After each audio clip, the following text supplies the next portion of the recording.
My next guest is a mentor, a friend, has recently completed an experience with eventing as a senior coordinator within their events operations. Please welcome Mitch Johnson. Hey, Mitch. Hey Vince, how are you? Good. How are you? Not too bad, man. Thanks for having me on your little podcast, video cast. I don't even know what to call it, but thanks for having me on. Thanks for doing it. So, Mitch, my first question for you is, how's your experience been thus far in the sport industry?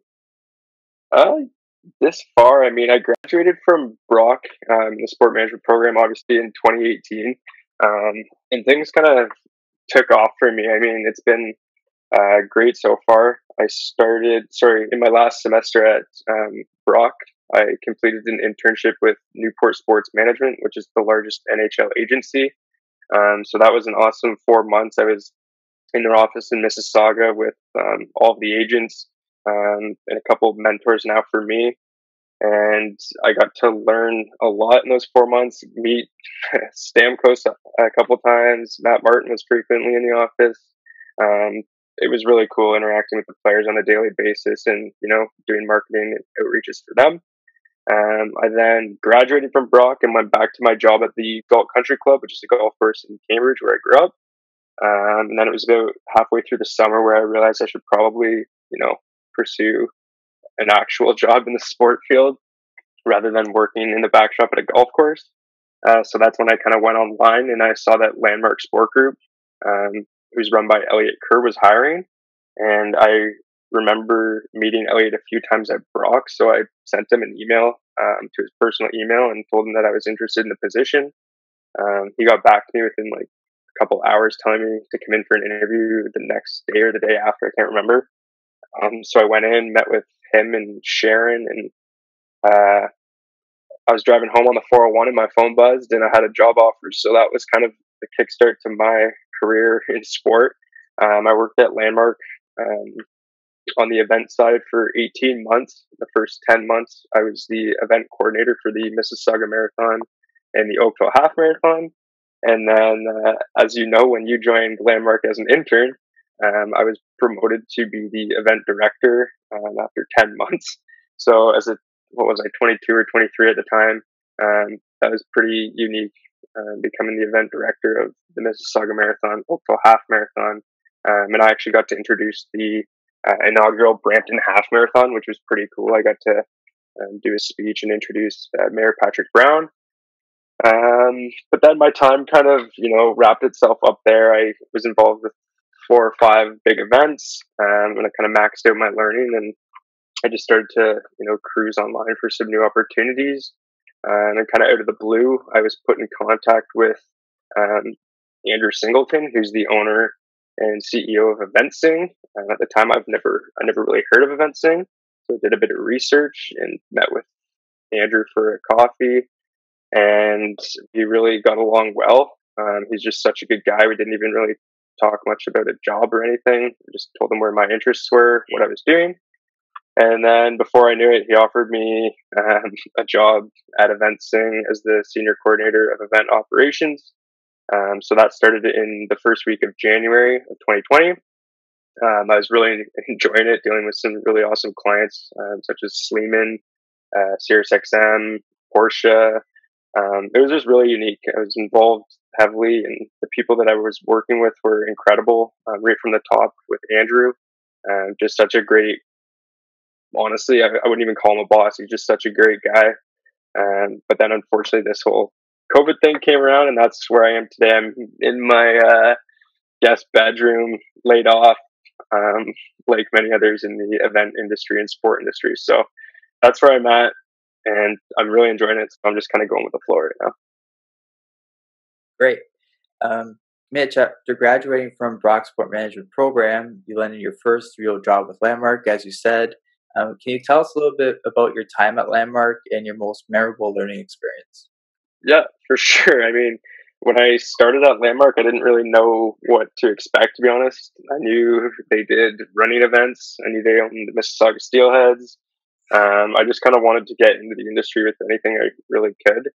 So I kind of just put my head down, I didn't receive much training, so that was kind of the first learning experience. I literally sat down my first day and um, just kind of went with it. There was no real guidance. I had to learn quickly, um, but at the end of the day, I learned a lot. Even in that first month, learning on my own, I think I learned more in that first month than I might have for the rest of the year. I mean, I started in August, and um, for the rest of the year till 2019, I learned so much and absorbed it. And then we put on the Oakville Half Marathon about a month or so after I started. So it really went quick that first little bit, and then I kind of settled in and found myself and what I was good at and what I wanted to keep learning. Um, and then I was asked to be director, which brought on a whole other side of learning opportunities. I was kind of tasked with making large decisions as a 23-year-old. So I think that was pretty unique. Sitting in a boardroom with the mayor of Brampton and five other representatives by myself, having to make these decisions on my feet when I wasn't really instructed, you know, um, on what to do, kind of per se. I was just told to go in there and organize a half marathon with the city of Brampton. um, so that was kind of unique, and I think um, on top of that is just having the confidence in kind of what you're doing. We're all professionals. If you've gone to Brock and taken sport management, you must be pretty smart because it is a pretty unique and tough and challenging program. So I think having the confidence to make big time decisions on on your toes is important. And I think having fun is a huge thing that I learned at Landmark. You got to intern there, and as you saw and know, we were all young, and we would go out for lunches and just kind of make the most of um, our experience there. We all knew that we didn't like road races weren't our first passion, but I think we really grew to enjoy working with road races because we had so much fun doing it. And I think you can attest to that as well. Um, that you probably learned a lot, even though road races probably aren't your be all end all. So I would say confidence, to make decisions, having fun, and just kind of going with the flow was what I really learned at Landmark. Totally agree with you. Um, so, Mitch, transitioning to your recent experience, Yep. what is eventing, and how did you get a job with them? Yeah, yeah, for sure. So Eventsing specializes in designing and executing unique events for a wide variety of clients. I mean, we work with car companies, liquor companies, high-end designer brands. You kind of name it, and we can, create a unique event for you. We can do your event marketing, the PR, sponsorship sales, event staffing. We also do warehousing of assets, warehouse delivery of assets, like all that. We kind of do anything on the event side of things, whether it's a huge 2 year long cross Canada tour project that we're working on, or just a one night large Christmas party with an extravagant, you know, um, huge budget. We can kind of work with anything and just produce a really unique experience for everyone involved or the client that's asked us to put on an event for them. And sorry, the second part of the question to that, Vince, was how did I land the job with them? Oh, sorry, I got carried away there. Um, so I was put in contact with Andrew Singleton, who's the owner, um, and I literally just kind of took a shot in the dark, asked him if he'd wanted to grab a drink. He said absolutely. So we met up. Barely talked kind of about work. We talked about his family, what I'm doing, where my interests lie, kind of about what eventing is, what I was doing at Landmark and stuff like that. And then um, we just kind of really gelled and got along. So he asked me if I wanted to go in and see kind of their office and warehouse. I said absolutely. So I went in, met with him and the small team, Stephen and Melissa at the time, and got along great with them. And then a couple days later, he offered me a job, and I kind of just, really was looking for a change, and such a positive opportunity and unique opportunity came to me, and I couldn't turn it down. So that's kind of uh, how it happened. Awesome. Yeah, Um, yeah. Mitch, what is the main difference between working in small scale sporting events and your previous experience with Landmark to now working with large scale events with well known Uh, brands? yeah. Um, I mean, right off the top of my head, I think a big thing is um, the budget. I mean, we don't always deal with the biggest budget working with high end clients, but um, if we're producing, if they've asked us to produce a large cross Canada tour, I mean, they're throwing around tons of money. So obviously, budget is a huge differentiating factor. But I think a big thing too is working at Landmark with road races. It was kind of always a copy and paste. I mean, the Oakville Half Marathon and Mississauga Marathon have been happening for so long that it's kind of a copy and paste of the event year in and year out. So we were always looking for unique opportunities to, make it better, make it more memorable for the participants. However, there's only so much you can do, especially with a limited budget. Whereas at event setting, I mean, we might not always have the large budget, but we're always trying to create a unique experience that guests haven't seen before. Um, so I think creativity is a large difference from before to now.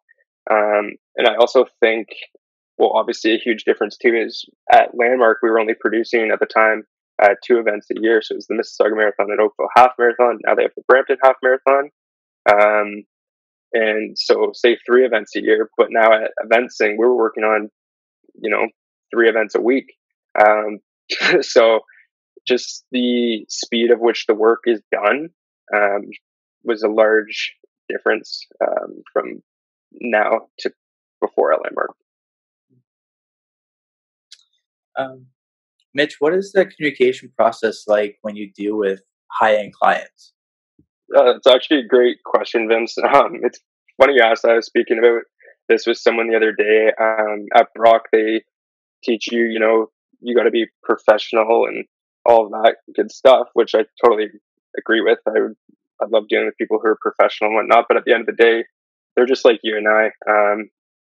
It's very laid back. I mean, at the start, when you're getting to know your clients and stuff, it's a lot more formal. But once you go and have lunch with them, get to know them more, it does become very informal.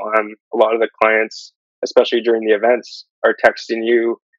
You're texting them. They understand that you're busy. They're just checking in, and they really only care about the success of the event. So they're not there to write these huge professional emails. They're there to have a successful event, ensure that the event was successful for all guests in attendance and for their brand, and kind of just continue the relationship moving forward so that we can create more events for them. Um, Obviously, being clear and concise is better, but as you grow in the sport industry, and I'm sure a lot of others have noticed too, um, everyone's kind of the same. Everyone's laid back, very um, easy to talk to, and it's actually fun getting to know the clients. Obviously, you have to stay professional, but um, you kind of make friends out of them, which is awesome. Mitch, last question for you. Post COVID-19, what are your thoughts on how the sport and event industry will change? Oh, that's tough. Obviously, there's going to be more meetings, just like you and I are doing right now. Zoom, FaceTime, all of that stuff. I think is just going to take off. Whereas we're not going to need to drive to downtown Toronto now for a meeting. So we'll just save that time and hop on Zoom. So I think that's going to be a huge change. I think the liability from, say a boss to someone at a junior position is going to be a lot stronger and more trustworthy because they've seen that they can work from home now. So maybe there might be more freedom of working from home. Um, I really don't know how it's going to change. I'm scared and nervous. I really hope at the end of the day and at the end of this, there's a job for me back in the event industry. I really enjoy it. Um, but I don't know. Like our handshake's going to be normal. I wish I could tell you, but I really don't know. So yeah. But on the other hand, esports they're definitely skyrocketed. I don't know if you've seen the NASCAR virtual racing and the indie stuff that's going on, but it's incredible. Like it looks very real. So um, I'm just kind of trying to stay positive and explore options and just kind of work on myself during this time, and we'll see what comes of this. I don't know. What Uh, about you? What are your thoughts on it? Um, I agree that I think like the handshakes and the that side of it will probably be gone for a long time. Uh, Hmm. but in terms of, I think the events like being planned and being put together, I think they'll be similar um, when it all kind of Yeah. develops after. No, I agree too, and I'm trying not to think about it. That'd be worst case if it's not. But I've talked to a lot of people, a lot of my mentors too, and they say, sit tight. Things are gonna get back to normal, and when they do get back to normal, it's just gonna be booming. So I'm really hoping that's the case. Mhm. And Mitch, about your point about esports, I don't know if you've seen this, but there's been like professional athletes playing against each other, like on FIFA Yeah, or NHL. yeah, Super funny to watch if you want to laugh. yeah. It was hilarious. I was watching the other day. It was Marner and Matthews. They were playing with who's the guy in NHL? I forget his name. But they were playing with some like famous streamer, and it was pretty funny watching them. They beat the other team that they were playing like 10-0, and they were just chirping and stuff. And I got a good kick out of it. I actually watched it for like 25 minutes, which I usually don't watch like live streams, so I thought that was pretty funny. And I saw actually last night Grinnell from Spit and Chicklets was playing. Who was it? Brady Kachuk. So that was pretty unique too. But yeah, I think it's cool, and I think there's going to be a lot of new stuff that comes with this. So I'm excited to see what happens. Awesome. Mitch, thanks for doing this. I really appreciate it. It's great speaking with you and hearing about your insights about the industry, and all the best to you and your family during this difficult time. Thanks, Vince. I appreciate it, and as always, I love catching up with you. It's always nice. Awesome. Mitch Johnson, everybody.